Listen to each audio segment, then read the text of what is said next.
Hello everyone, I welcome you back to the channel. मैं Akshay Juneja, basically MBBS final year students, जो कि मैं अपने चैनल अक्षय जुनेजा पे एमबीबीएस का कंटेंट डालता हूँ। मैंने नई इनिशिएटिव लिया है जिसमें मैं नीट यूजी का कंटेंट आप लोगों तक पहुंचाना चाहता हूं, जिसमें बहुत शॉर्टली हम वीडियोस को समझेंगे और आपकी एनसीईआरटी कवर करेंगे। तो आई होप आपने जो पहला लेक्चर था ह्यूमन हेल्थ का इंट्रोडक्शन वो अच्छे से पढ़ लिया हो, और जब भी आप वीडियो देखो ना उसको तुरंत एनसीईआरटी पढ़ लिया करो, है ना। उससे क्या होगा कि आपको वो जो 2 पेज अगर एनसीईआरटी उस वीडियो में कवर हुई है तो मुश्किल से 10 मिनट में पूरी कवर हो जाएगी और आपको हर चीज़ याद हो जाएगी। ठीक है, अब आज हम लेक्चर 2 शुरू करेंगे, जिसमें हम जो पिछली बार हमने जहाँ से छोड़ा था, जो डिसीजेज हमने छोड़े थे, उसको अब हम डिसीज़ को एक एक करके समझेंगे। फिर हम आखिरी वीडियो मतलब इसके अगले वीडियो में इम्यूनिटी को समझेंगे, इम्यूनिटी कैसे बचाती बॉडी को, और फिर हम उसको बताएंगे। ठीक है, तो आइए शुरू करते हैं। अभी तक सब्सक्राइब ना किया हो तो ज़रूर कर दें और मुझे ज़रूर फॉलो करें। Thank you so much guys. So अब शुरू करते हैं। कहानी छोड़ी थी कि हम समझ चुके थे कि हेल्थ क्या होती है। जल्दी से आप बता दीजिए। हेल्थ के बहुत सारे कंसेप्ट होते हैं, हेल्थ की एक फाइनल डेफिनेशन थी। अब हेल्थ नहीं ध्यान रखा तो डिसीज़ हो गया। तो डिसीज़ कौन से होता है? ये कॉमन डिसीज़ है जो आपके लेवल पे आपको पता होना चाहिए, एनसीईआरटी ऐसा कहती है। ठीक है, तो अब हम एक एक करके ये डिसीज़ देखेंगे। तो अब हम कभी भी कोई चीज़ पढ़ते हैं जिसमें बहुत सारे कंपोनेंट्स होते हैं, राइट, तो आपको ऐसे बस पढ़ते नहीं जाना है, आपको पहले उसको तोड़ो तोड़ो। ठीक है, तो तोड़ने का मतलब क्या है? हम इसको कैसे तोड़ेंगे? जैसे कि मैं अगर आपको पढ़ा रहा हूँ तो मैं पहले ये 3 डिसीजेस शुरू के पढ़ाऊंगा इस वीडियो में, फिर अगले जो डिसीजेज है वो हम अगले वीडियो में देखेंगे। तो क्यों ऐसा तोड़ा गया है, बेसिकली मैं आपको बताऊंगा अभी कि जो पैथोजन होते हैं जिनसे डिसीज होता है वो क्या होते हैं? 4 होते हैं mainly: bacteria, virus, fungi, protozoa. ठीक है, तो अब ये क्लासिफिकेशन यदि एनसीईआरटी बोलती है तो उसका कोई सेंस होगा, तो वैसे ही ये डिसीजेज हैं। ठीक है, इसमें जो शुरू के 2 डिसीज़ आपको दिख रहे हैं ये बैक्टीरियल डिसीज़ है। फिर आपका वायरस के कारण वायरल डिसीज़, उसका एक एग्जांपल दिया है कॉमन कोल्ड। फिर आपके सारे प्रोटोजोवन, और ये आपका फंगा यहाँ पे दे रखा है। तो हम पढ़ेंगे भी ऐसे, हम पहले बैक्टीरियल डिसीज़ देखेंगे फिर उसके बाद वायरल देखेंगे। ठीक है, तो अब पहले हम शुरू करते हैं डिसीज़। ठीक है, तो डिसीज़ की डेफिनेशन आपको पता है कि जब एक से या एक से ज़्यादा सिस्टम का कुछ गड़बड़ होने लग जाए जिसके कारण मैनिफेस्टेशन हो जाए काफ़ी साइंस और सिम्टम्स का, तो वो डिसीज़ कहलाता है, राइट। तो अब कैसे हुआ? ऐसे ही किसी को डिसीज़ हो जाती है क्या? नहीं। ठीक है, हमने देखा था इन्फेक्टिव नॉन इन्फेक्टिव। तो जो अभी हम बात करेंगे वो है डिसीज़ कैसे होती है, पैथोजन। ठीक है, तो पैथोजन क्या होता है? पैथोजन एक बहुत वाइड रेंज है ऑर्गेनिजम्स का। आप उसमें बैक्टीरिया को इंक्लूड करते हैं, वायरस को इंक्लूड करते हैं, फंगाई, प्रोटोजोआ, जो कि कॉज करते हैं डिसीजेस। आई होप ये चीज़ें आपको पता हो क्या होती हैं। ठीक है, तो ये कॉज करेंगे डिसीजेस। ठीक है, और जो अधिकतर पैरासाइट्स हैं, है ना, जो बॉडी में रहते हैं, कुछ होता है जो कमेंसल अच्छे लोग होते हैं बेसिकली हमारी लाइफ में, जो हमें मोटिवेट करते हैं, पॉजिटिव थॉट्स देते हैं, लेकिन कुछ होते हैं अधिकतर, मोस्ट, यहाँ पे बोला है not all, most, most parasites are pathogens. आपको अधिकतर लोग ऐसे ही मिलेंगे आपके घर परिवार और फ्रेंड्स को छोड़ के जो कि शायद आपको नीचे ही खींचना चाहें, right. So most parasites are pathogens. Okay, अब पैथोजन की जो कहानी है, तो पैथोजन कैसे आया? हर किसी को तो नहीं मिलता है पैथोजन, है ना। तो पैथोजन जो है वो बहुत सारे वेज होते हैं जिनके कारण वो बॉडी में एंटर करता है, और एक बार जैसे ही उसको एंट्री पॉइंट मिला, बस फिर आपका खेल नहीं, आप अब ऑर्गेनिज्म का खेल चलेगा, माइक्रो ऑर्गेनिज्म का। अब वो क्या करेगा? वो मल्टीप्लाई करेगा, मल्टीप्लाई करके फिर अब वो आप किसी के राज में घुस रहे हैं और उसके पूरी इकोनॉमी खराब कर रहे हैं, राइट। तो आप उसके ही बॉडी में घुस के, पैथोजन बॉडी में घुसेगा, और जो नॉर्मल वाइटल एक्टिविटीज़ होती हैं, ठीक है, अब जैसे आपका हार्ट है वो अच्छा भला ब्लड पंप कर रहा है, कोई पैथोजन आ गया, उसने जो है कोई वेसल को ब्लॉक करना शुरू कर दिया धीरे धीरे, तो वो उसने नॉर्मल जो वाइटल एक्टिविटी थी हार्ट की उसको डैमेज कर दिया। तो इसके कारण या तो मॉर्फोलॉजिकल डैमेज होगा या फंक्शनल डैमेज होगा, कई बार दोनों ही डैमेज होता है। ठीक है, तो मॉर्फोलॉजी मतलब जो उसका एक शेप है, साइज़ है, उसमें कुछ या तो खाना शुरू कर दिया ऑर्गन को, या तो फिर ऑर्गन का जो काम था वो काम ही नहीं कर पा रहा है बेचारा, राइट। सो ये मॉर्फोलॉजिकल या फंक्शनल डैमेज हो रहा है। तो अब पैथोजन का अल्टीमेटली एक पिक्चर आ गई आपके पास दिमाग में कि पैथोजन वो होता है जो बहुत सारे ऑर्गेनिज्म होते हैं वो एक बार एंटर कर गए तो वो मॉर्फोलॉजिकल फंक्शनल डैमेज करेंगे, राइट। अब बॉडी में पैथोजन सर्वाइव कैसे करता है? ठीक है, अभी देखो हम पढ़ क्या रहे, ह्यूमन हेल्थ। तो सबसे पहले हमने हेल्थ देखी, फिर हम डिसीजेज देखेंगे, फिर हम इम्यूनिटी देखेंगे। तो बॉडी कोशिश करेगी फाइट करने की। ठीक है, तो एक जो हमारा इम्यून सिस्टम है उसमें एसिडिक पीएच होता है, आपकी जीआईटी में आपको पता है। तो ये एसिडिक पीएच क्यों है? ऐसा तो है नहीं कि वहाँ पे आपको कुछ एसिड का काम है, एसिड का काम है। पहला एक काम जो आप यहाँ पे सोच सकते हो वो बेसिकली कोशिश करेगा कि ये पैथोजन बचे ही ना, बट पैथोजन भी बड़े उस्ताद होते हैं। ठीक है, वो अडाप्ट करेंगे जो भी आपकी होस्ट है, आप होस्ट हो, आपका जो भी इन्वायरमेंट है उसके अकॉर्डिंग अपनी लाइफ अडाप्ट कर लेंगे। ठीक है, तो pathogen in GIT would survive acidic pH और डाइजेस्टिव एंजाइम्स। जो भी डाइजेस्टिव एंजाइम्स होते हैं वो उनका काम क्या है, डाइजेस्टिव एंजाइम क्या होता है, अगर आपका कोई प्रोटीन है कोई कार्ब्स है तो वो उन सबको तोड़ने का काम होता है। तो कोई भी पैथोजन है वो बना हुआ तो इन्हीं चीज़ों से, तो डाइजेस्टिव एंजाइम को इनको भी तोड़ते आना चाहिए, बट ये काफ़ी रेजिस्ट करते हैं, राइट। और इसके लिए एक पूरी ब्रांच है, जब आप एमबीबीएस सेकेंड ईयर में आप पहुंचोगे, यही मोटिवेशन आप याद रखो, ठीक है। अगर आपको आगे और पढ़ना है एमबीबीएस करो, बस इतना मोटिवेशन याद रखो, ज़बरदस्ती ज़्यादा भी मत रहो, ठीक है। सिंपल लॉजिक है। एमबीबीएस में माइक्रोबायोलॉजी एक ब्रांच होती है जिसमें हम यही चीज़ पढ़ते हैं कि ये जो माइक्रोब है इसमें ऐसा क्या है जिसके कारण ये अंदर सर्वाइव कर पा रहा है। अब आपको पता चल जाए कि यार ये इसकी कोटिंग किसकी बन रही है, आप ऐसी दवाई बना दो जिससे ये कोटिंग खत्म हो जाए, माइक्रोब डेड हो जाएगा। तो यही सब है एमबीबीएस। तो ये आपको इंट्रो हो चुका है, ठीक है। अब हम प्रॉपर डिसीज शुरू कर रहे हैं कि पैथोजन सर्वाइव कर गया तो वो डिसीज कर चुका होगा। तो पहला डिसीज है टाइफॉइड, ठीक है। टाइफॉइड आई गेस आप सबको पता ही होगा कि किससे होता है, साल्मोनेला टाइफी। तो बैक्टीरिया का इन्फेक्शन नंबर 1 है। अब देखो, अगर आपको कोविड की सेकेंड वेव याद हो तो उससे ही याद करें हम, जो आज के तीनों इन्फेक्शन है ना, टाइफॉइड, निमोनिया, कॉमन कोल्ड, आपको कुछ भी नहीं पढ़ना है, कुछ रटना नहीं है, सिर्फ आपको कोविड ध्यान में रखना है, ठीक है। मैं सब आपको याद करा देता हूँ। तो अब टाइफॉइड आपने सुना होगा, कोविड की सेकेंड वेव में ऐसा कई जगह गलत डायग्नोज हो रहा था, मतलब लोग क्या बोल रहे थे कि तेरे को कोविड नहीं है, तेरे को टाइफॉइड है। कई बार लोग क्या होता है कि आप टेस्ट कराने जाते हो डॉक्टर के पास, डॉक्टर टाइफॉइड की टेस्ट भी लिख देता है, राइट। तो उसमें पॉजिटिव आ रहा था, तो लोग सोच रहे थे कि हमको कोविड नहीं है, हमको टाइफॉइड है। तो ऐसा क्यों हुआ, दोनों अलग अलग चीज़ है ना, बैक्टीरिया है ये, टाइफॉइड कोविड वायरस था। तो ऐसा क्यों हुआ, क्योंकि सिम्टम सेम है। अब हम पहले समझते हैं सिम्टम क्या है, ठीक है। तो टाइफॉइड के सिम्टम होते हैं सस्टेन्ड हाई फीवर, तो फीवर कोविड में भी आया था लोगों को। फिर आती है वीकनेस, वीकनेस कोविड में भी आई थी।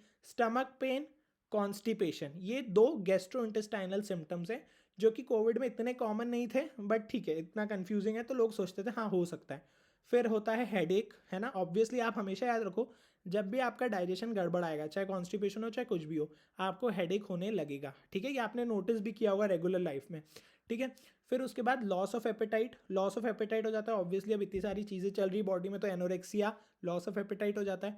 और साल्मोनेला का, टाइफॉइड का मोस्ट इंपॉर्टेंट एक कॉम्प्लिकेशन होता है कि अगर उसका बहुत ज़्यादा विरुलेंस हो गया या उसको ट्रीटमेंट नहीं मिल पाया तो इंटेस्टाइनल परफोरेशन होकर डेथ भी हो सकती है। तो कई लोग क्या सोच रहे थे उस समय कि कोविड नहीं है, टाइफॉइड है, ठीक है। हालांकि वो बात अलग थी, वो बात गलत थी, टाइफॉइड अलग चीज़ होती है। और उसका डॉक्टर लोग बोल भी रहे थे कि वो उसका टाइटर जो होता है वो कई बार नॉर्मली एसिम्टोमेटिक में भी मिलता है। खैर उसमें आपको नहीं जाना है, आपको बस सिम्टम याद करने के लिए मैंने बताया कि आप इसको कोविड जैसे ही समझिए, ठीक है।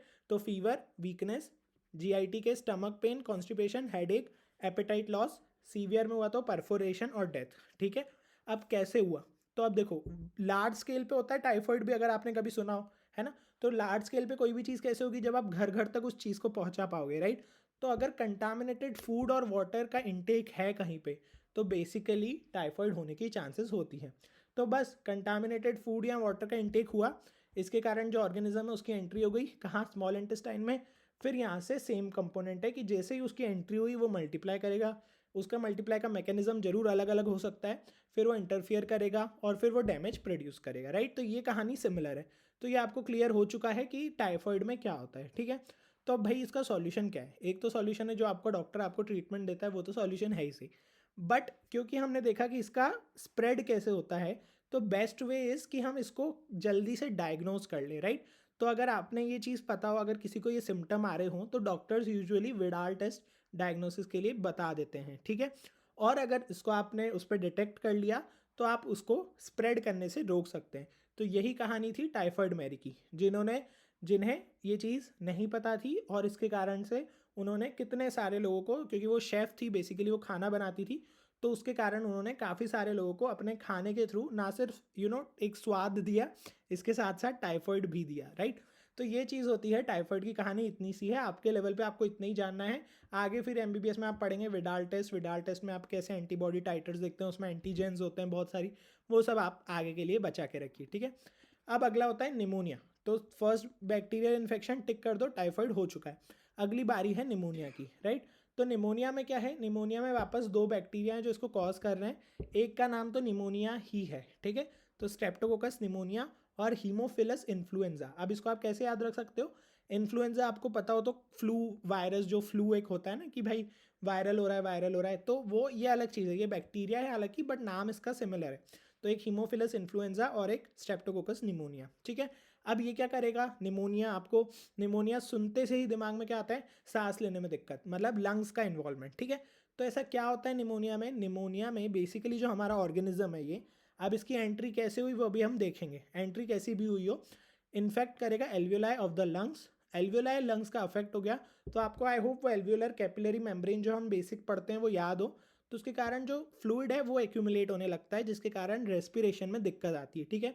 तो अब इसको भी आपको कोविड के जैसे ही याद रखना है, मैं याद कराता हूँ, ठीक है।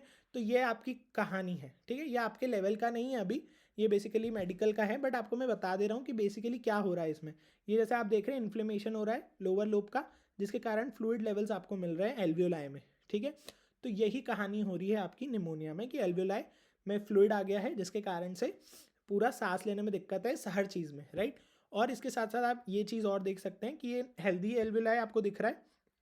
एम्फाइसीमा को आप अभी रहने दीजिए, वो जो भी होता हो, आप बस निमोनिया पे ध्यान दीजिए कि कैसे इसमें फ्लूइड और ब्लड सेल्स इसमें स्टैकअप हो रहे हैं, ठीक है। तो अब इसको याद कैसे करना है? तो आपने अगर कोविड का अगेन आपको सिनेरियो याद हो तो अधिकतर केसेस कोविड निमोनिया डायग्नोज हो रहे थे, है ना। Pneumonia due to COVID virus या निमोनिया लाइक प्रेजेंटेशन, तो मतलब ये भी कोविड जैसे ही होता है, ठीक है। तो अब हम इसको कैसे याद रखेंगे? इसके भी सिम्टम्स सेम है, वही फीवर आएगा, वही चिल्स होंगे और हेडेक होगा, ठीक है। और इसमें एक और चीज़ क्या होगी, जैसे जैसे अब यहाँ पे क्योंकि लंग्स इन्वॉल्व है, यहाँ पे टाइफाइड से डिफरेंशिएट करो। टाइफाइड में लंग का कोई काम नहीं है ना, तो सांस लेने में तकलीफ टाइफाइड का कंप्लेंट नहीं होगा, ठीक है। तो अब जब अगर ये चीज़ सीवियर हो जाती है, तो जैसे कि मैंने आपको कहा यहाँ पे बेसिकली आपका फ्लूइड भरते जा रहा है। लंग का काम क्या है? सांस लेना। यार तुम सांस लेने की बजाय उसमें फ्लूइड भरे जा रहे हो, तो ऑब्वियसली सांस नहीं आएगी।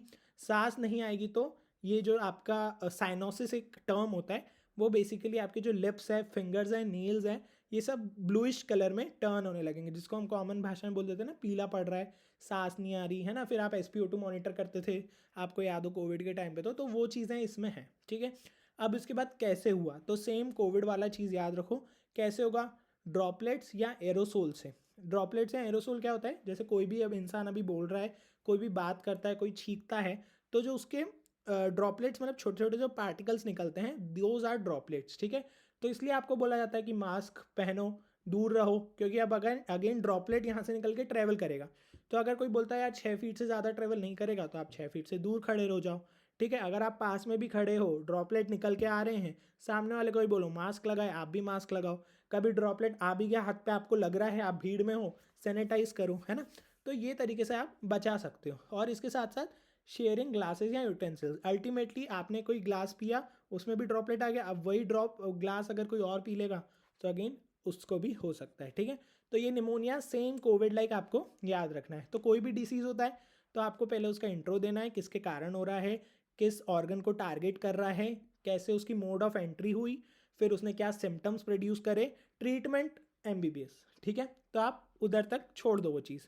अब और बैक्टीरियल डिसीजेस क्या होते हैं, जो NCERT ने 3 बस आपको बोला है कि आप समझ लो ये होते हैं, इनकी डिटेल्स में मत जाओ। डिसेंट्री, प्लेग और डिप्थीरिया, ठीक है। आपको अभी के लिए मना किया है, आखिरी वीडियो जब हम एक्स्ट्रास का देखेंगे उसमें अगर कुछ लगेगा तो मैं बता दूंगा, ठीक है। तो आपने ये 2 टिक कर दिए हैं कि ये दोनों मेरे को अच्छे से आते हैं। अब on the same note common cold. Common cold जो है वो आपको अगेन पता है, वो तो एग्जैक्टली कोविड जैसे ही प्रेजेंटेशन होता है, बस ये नॉर्मल जो हमारा कोल्ड वायरस है, जैसे आप थर्ड वेव में अभी सुन रहे होगे कि अभी कोविड बहुत माइल्ड हो रहा है ना, तो वो कहीं ना कहीं कॉमन कोल्ड जैसा सिम्टम दिखा रहा है, तो उसको भी आपको सिंपल तरीके से याद रखना है, ठीक है। तो कॉमन कोल्ड में आप जैसे देख सकते हैं रनिंग नोज, तो कॉमन कोल्ड का जो पैथोजन होता है वो होता है राइनो वायरस, ठीक है। राइनो वायरस है, ये आपको याद रखना है। तो राइनो साउंड्स लाइक राइनोसोरस, है ना। तो कुछ बहुत भारी चीज़ है, लेकिन नहीं, भारी चीज़ नहीं है, बहुत कॉमन सी चीज़ है कॉमन कोल्ड, 3 दिन में सब ठीक हो जाते हैं, राइट। तो मोड ऑफ इन्फेक्शन क्या है? सेम। कोई भी पर्सन है इन्फेक्टेड है, वो कफ करेगा, स्नीज करेगा, वो ड्रॉपलेट्स टपकाएगा, वो ड्रॉपलेट्स ऑब्जेक्ट्स को जाके उनको कंटामिनेट करेंगे, या तो फिर दूसरा पर्सन उसको डायरेक्टली इनहेल कर लेगा, ठीक है। तो ये कुछ अलग सा नहीं हुआ, इसमें याद करने की ज़रूरत नहीं, बस समझ लो, ठीक है। फिर इसके कारण क्या होता है, बेसिकली ये पूरे पैसेज को इन्फेक्ट करेगा, नोज को, रेस्पिरेटरी पैसेज को। बट ध्यान रखने की बात यह है कि this does not usually affects lungs, ठीक है, इन अ नॉर्मल इम्यून अच्छा हेल्दी पर्सन में। तो क्या होता है, आपको आज कोविड तो 2 साल पहले आया है, इसके पहले आपको कभी वायरल होता था, कभी आपने SpO2 नापने बैठते थे, किसी के घर में SpO2 मशीन थी भी नहीं, राइट। तो क्यों, क्योंकि लंग्स यूजुअली अफेक्ट नहीं होते कॉमन कोल्ड में। जब भी मैनकाइंड में कुछ नया वायरस आता है जिसके कारण इम्यूनिटी डेवलप नहीं होती है, फिर लोगों को दिक्कत आती है। तो अब कॉमन कोल्ड जो था उस जमाने में कभी रहा हो तो हमको नहीं पता, बट अभी आज की तारीख में लंग्स को इन्वॉल्व नहीं करता है, तो इसलिए आप यूजुअली इतना लोड नहीं लेते हैं SpO2 का, और आप आराम करते हैं 3 दिन और ठीक हो जाते हैं। होपफुली अभी थर्ड वेव भी वैसी जा रही है, और अगर ऐसे ही चलता रहा तो कुछ टाइम बाद कोविड भी एक नॉर्मल कॉमन कोल्ड जैसा परसिस्ट कर जाएगा, ओके। फिर इसके बाद इसके कारण क्या होता है, काफ़ी सारे सिम्टम्स आते हैं, राइट। तो सिम्टम्स क्या क्या आएंगे, बेसिकली आपका पूरा नेजल कंजेशन होने लगेगा, डिस्चार्ज होने लगेगा। आप ऑब्वियसली रनिंग नोज की कंप्लेंट करते हैं कॉमन कोल्ड में। थ्रोट आपका सोर थ्रोट होने लगता है ना, जिसके कारण आप गार्गल्स करते हैं बीटाडीन के, यदि आपको पता हो तो। फिर आवाज़ में ऑब्वियसली होर्सनेस आने लगेगी, कफ शुरू हो जाएगा। कफ यूजुअली थोड़ा सा लेट प्रेजेंटेशन होता है, और टायर्डनेस तो आपको पूरे तीनों चारों दिन आएगी, ठीक है। तो अब आप अगर इस लेवल पे 12th क्लास के लेवल पे आप सोचेंगे तो आपको लगता है बहुत सारे सिम्टम्स हैं, बट इन्हें कभी भी रटने पे मत जाइए, बस टर्म समझिए और उसको हर जगह फिट करना समझिए, ठीक है। अब एग्जामिनर कभी आपसे ये नहीं पूछेगा कि सोर थ्रोट किस में मिलता है स्पेसिफिकली, कॉमन कोल्ड में, निमोनिया में, या जो है आपका टाइफाइड में, ठीक है। बिकॉज ये ऐसी कॉमन प्रेजेंटेशन हैं जो निमोनिया में भी सोर थ्रोट मिल सकता है, ऐसा कुछ नहीं है, ठीक है। बट आपको कंसेप्ट समझना इंपॉर्टेंट है कि टाइफाइड में आप क्या बोलेंगे, मेनली वही सारे वायरल के फीचर्स, मतलब जो नॉर्मल आपको कोविड जैसे दिखते थे जो फीचर्स, पर GIT इन्वॉल्वमेंट ज़्यादा होती है, बैक्टीरियल डिसीज़ है। निमोनिया में अगेन कोविड लाइक प्रेजेंटेशन, जो कि आप अभी तक पढ़ते हैं आए देखते हैं। कॉमन कोल्ड टिपिकल आपका जो कॉमन कोल्ड होता है वायरल डिसीज़, ठीक है। फिर ये खत्म होने के बाद हम मलेरिया और ये सारे प्रोटोजोआ का पढ़ेंगे, ठीक है। तो मैं जल्दी से समअप कर देता हूँ। पैथोजेंस की डेफिनेशन क्लियर हो गई, कैसे सर्वाइव किया, टाइफाइड हुआ, टाइफाइड कैसे रिकवर करेगा इंसान, विडाल टेस्ट करा लो। निमोनिया, एल्वियोलाई कैसे जा रहे हैं, ये चीज़ हो गई। फिर निमोनिया से सिम्टम क्या क्या आएंगे, और बैक्टीरियल डिजीज़ क्या होती है, कॉमन कोल्ड क्या होता है, कैसे उसको डायग्नोस करोगे। आई होप ये लेक्चर आपको क्लियर हो चुका हो। इसको तुरंत NCERT से पढ़ लो, तुरंत याद कर लो, और प्लीज़ अपने दोस्तों तक इनिशिएटिव पहुंचाओ। और कुछ भी दिक्कत हो तो कमेंट्स में नीचे आंसर कर दो।